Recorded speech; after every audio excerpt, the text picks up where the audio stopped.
You know Elizabeth Gilbert's name? Eat, Pray, Love.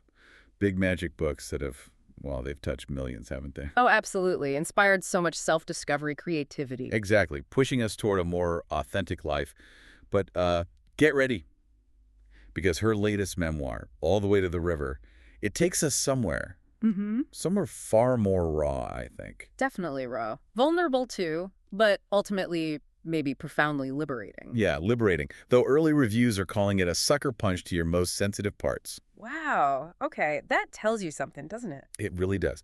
So today, we're taking a deep dive into Gilbert's first nonfiction book in, what, a decade? All the Way to the River. Love, Loss, and Liberation. Yeah, it's been a while since Big Magic. And this one isn't actually out until September 9th, 2025. Right, but we've managed to pull together quite a bit from pre-publication reviews, publisher descriptions, enough to really unpack it.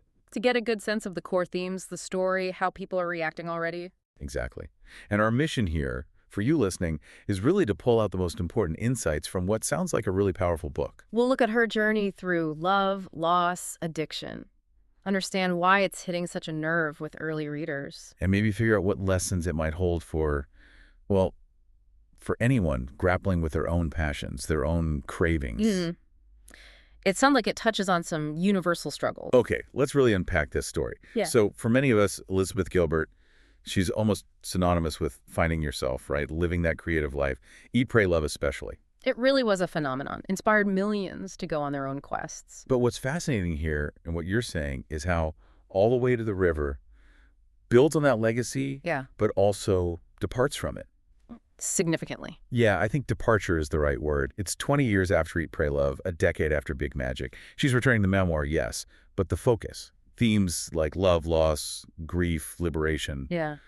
they're explored with this unflinching honesty that reviewers keep mentioning. It feels different. So it's not just more of the same, like a sequel. It's a re-examination through a much tougher lens, maybe, because of what she went through. That's a really crucial point, I think. It still echoes those calls to authentic living, to finding freedom. But the book apparently shows how to break free from being, captive to love, passion, substances, cravings. And it does this through a story that's much more intense, much more personally painful. Less about the big trip outward, perhaps. Yeah, and more about the really hard journey inward. Transformative, but arduous. Okay, so the heart of this memoir, based on what we know, it's her relationship with Rayya. It started back in 2000. Right. Can you describe that initial connection? Because they sound like quite different people on the surface. Well, the descriptions paint Rayya as a hairdresser, musician, filmmaker, and East Village badass is the phrase used. Someone who lived really boldly, passionately, but apparently feared being seen as a failed artist deep down. Okay. And Gilbert at the time. She was described, maybe contrastingly, as a married people pleaser with a surprisingly unfettered sense of creativity. So maybe more outwardly conforming, but with that kind of wild spirit underneath. Right. And the spark between them, these apparent opposites, wasn't just like immediate friendship. It was an intense and unlikely curiosity.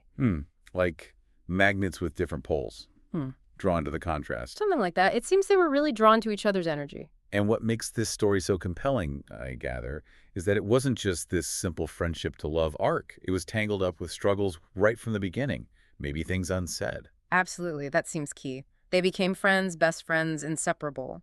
Then tragedy really brought the depth of their love into focus. Rayya's diagnosis with pancreatic and liver cancer in 2016. Which must have been devastating. Unimaginably so. They had a private commitment ceremony then, really cementing that bond. Mm. But, and this is the raw part, Gilbert reveals that, unacknowledged at the time, they were also a pair of addicts on a collision course toward catastrophe. Wow. Okay, so love and addiction tangled together. Exactly. The memoir covers those last 18 months of Rayya's life. The profound love, yes, but also the destructive behaviors of addiction. And then the journey through recovery and ultimately Gilbert finding her own path to self-love through all that pain. It sounds incredibly complex. Yep. A real dance of connection and chaos, maybe. Yeah, challenge seems like the right word. Deeply intertwined. That's intense. But does that level of honesty, that rawness, risk just being too much for a reader? Or is there catharsis in it? Well, reviewers suggest it might be both, actually. She apparently asks these really unsettling questions the relationship brought up. Things like, What if your most beautiful love story turned into your biggest nightmare? Oof. Yeah. And what if the dear friend who taught you so much about your self-destructive tendencies became the unstable partner with whom you disastrously reenacted every one of them? Those are heavy questions. They really are. And the book seems to tackle them head on.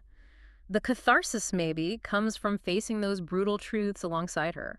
And one thing reviewers keep highlighting is her honesty isn't just directed at Rayya or the situation, but very much at herself. Yes, equally, maybe even more so. She apparently holds nothing back. So how does she actually portray her own struggles?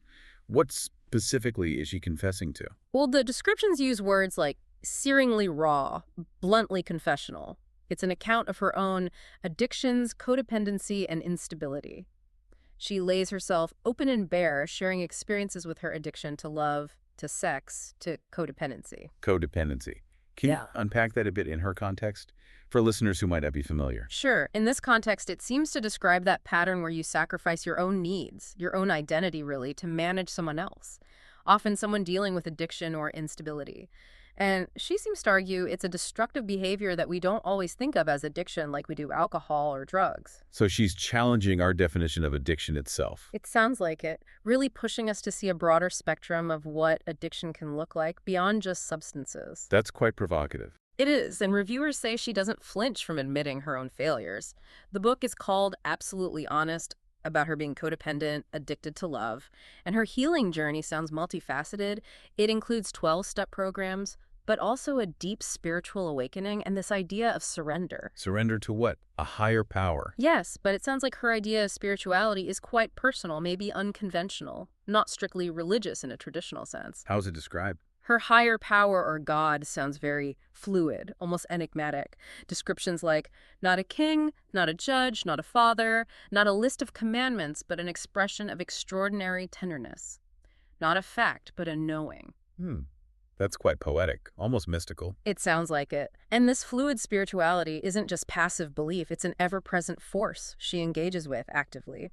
She apparently grapples with God, begs, seeks counsel, gives thanks, even curses God sometimes. So a very real, dynamic relationship with the divine, full of struggle and trust. Exactly. Deeply relatable, perhaps, for many. And there's another interesting layer, too. The book includes her own sketches and drawings. Yeah, wonderful sketches and poems. Even personal doodles and drawings are mentioned. That's fascinating, like getting a glimpse directly into her thought process, visually. It really enhances the reading experience, apparently. Makes her internal world feel incredibly tangible, right there on the page with the words. Okay, so turning to the impact. How has this incredibly personal, raw story been received by the early readers and reviewers? What's the overall feeling? Well, connecting it to the bigger picture, the reviews seem largely glowing. Words like deeply personal, inspiring, brave, powerful come up again and again. So overwhelmingly positive. It seems so. Many found it gut-wrenching, sad, hopeful, and beautiful all at once. Some are calling it a life-changing book offering invaluable wisdom, especially for anyone dealing with addiction or heartbreak. And the consensus is this is Gilbert at her. At her most raw. That phrase keeps appearing, and that rawness seems to be what's resonating so deeply. Are there specific nods from major review outlets, starred reviews, that kind of thing? Yes, definitely. Publishers Weekly gave it a starred review, called it an inspiring account, and praised her admirable ability to stare darkness in the face without losing hope. That's high praise. It is.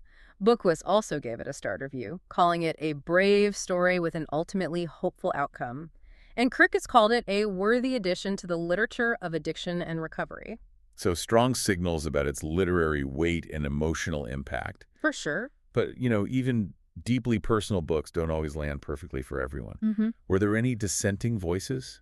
Any critiques that offer a different take? Yes, and it's important to acknowledge those nuances. A few reviewers did find the narrative somewhat uneven. Uneven how? Like moments of beautiful writing giving way to long sections of hyperanalysis and over-explanation. One reviewer mentioned, for example, how she might spend pages dissecting a single feeling. For some, that felt maybe less like raw story and more like, like therapy notes almost. Losing the narrative flow a bit. Potentially for some readers. Others were a bit wary of vague, platitudinous recovery language, feeling it might dilute the emotional impact, or a sense that maybe she doesn't quite trust the reader with her story alone. needing to explain everything instead of letting the events speak. Okay, so maybe over-explaining rather than showing. That was one critique. Another suggested it felt maybe too earnestly self-obsessed or self-indulgent, comparing it less favorably to memoirs that maintain more distance, more dispassion, even while being vulnerable. Interesting. Any other points? Some found the prose itself chaotic to follow, or described the whole reading experience as a whirlwind of codependency. Right. So while the honesty is definitely appreciated across the board, Mhm. the way she tells the story, the style, clearly didn't work perfectly for everyone. Exactly. The execution prompted some varying responses. Okay, so moving beyond Gilbert's own story and the reviews, Yeah. how do these really intense themes, love, loss, addiction, connect more broadly? What's the takeaway for us, for you listening? That's really the crucial question, isn't it? Why should you care about this specific story? Well, the book is explicitly aimed at everyone who has ever been captive to love, or to any other passion, substance, or craving, and who yearns, at long last, for liberation. So it's casting a wide net. A very wide net. It explores these deeply universal human things, the complexities of love, the absolute pain of grief, the struggle just to be self-aware sometimes, especially in chaos, and that quest for freedom from patterns that hurt us. Her story isn't just hers, it's meant to be a mirror, I think. So it's not just a memoir to read passively, but maybe something more active, a Okay. guide, or even a challenge if you're facing similar things. Absolutely. Whether you've struggled with addiction yourself, or love someone who has, or navigated those tricky codependent relationships, or even just faced a really devastating heartbreak that completely floored you, Gilbert's willingness to be so incredibly vulnerable, to share her whole healing process, warts and all, it offers a path. A path to understanding, or something more. Understanding, definitely. But maybe also towards your own awakening. Her exploration of what it really means to break free from whatever holds you captive. To find some grace, some self-forgiveness. That's a hugely resonant theme for anyone looking for more freedom, more insight in their own life. Finding hope even in the darkest, most painful places. That seems to be the core message, yes. So we've journeyed through Elizabeth Gilbert's powerful new memoir, All the Way to the River. We've explored its really raw story of love, loss, and ultimately liberation. We've seen how that intense relationship with Rayya became this sort of crucible for confronting addiction, for redefining codependency, and finding a kind of radical self-acceptance. And how, even with a few critiques about the narrative style, her incredibly honest account is being hailed as this profound testament to healing and self-discovery. A really significant work, it sounds like. So what does this all mean for you listening right now? Maybe consider this. If, as Gilbert suggests, a most devastating heartbreak can actually open a pathway to your greatest awakening. Which is a powerful thought. It really is. What captivities in your own life, the things you feel stuck in, maybe things you haven't even fully acknowledged, what captivities might be holding the key to your own deepest liberation? What untoward stories are waiting inside you? Exactly. Waiting for their own moment of radical honesty and maybe courageous release.